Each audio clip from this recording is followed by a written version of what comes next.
श्री कृष्ण जन्मभूमि विवाद पर supreme court ने विवादित परिसर के सर्वे के लिए कोर्ट कमिश्नर नियुक्त करने के इलाहाबाद हाई कोर्ट के आदेश में फिलहाल दखल देने से मना कर दिया है। सुप्रीम कोर्ट ने कहा कि उसके सामने मस्जिद पक्ष की वह याचिका है जिसमें श्री कृष्ण जन्मभूमि विवाद से जुड़े मुकदमों को इलाहाबाद हाई कोर्ट ट्रांसफर करने को चुनौती दी गई है। वह इस पर 9 जनवरी को सुनवाई करेगा। फिलहाल कोई अंतरिम आदेश जारी करने की कोई जरूरत नहीं है।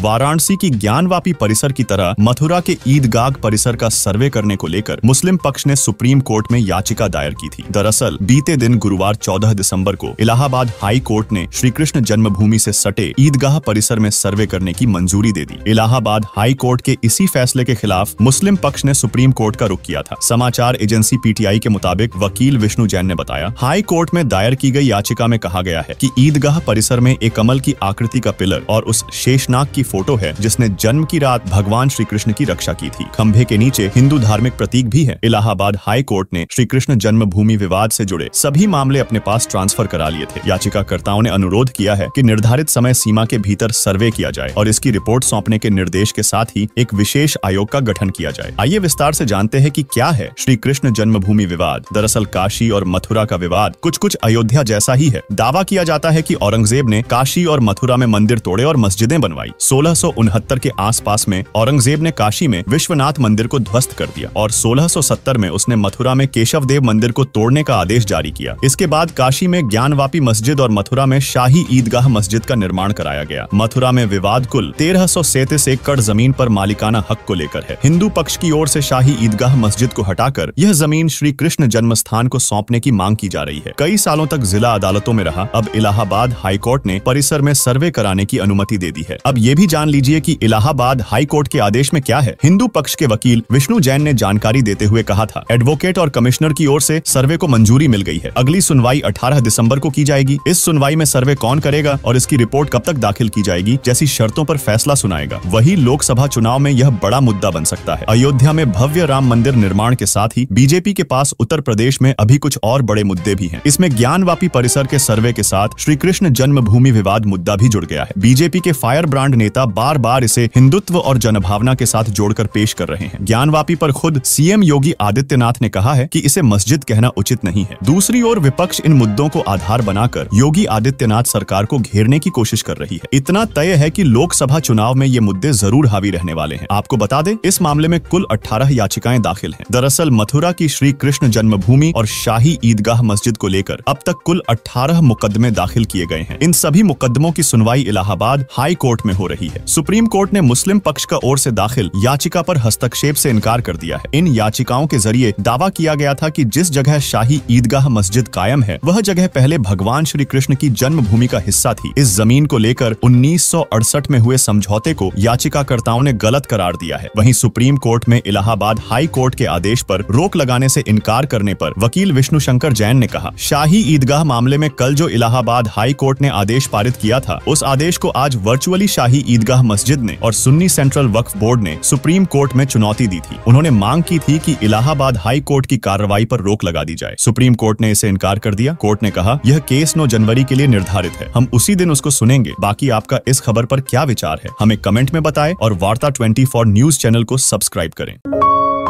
आप देख रहे हैं वार्ता 24।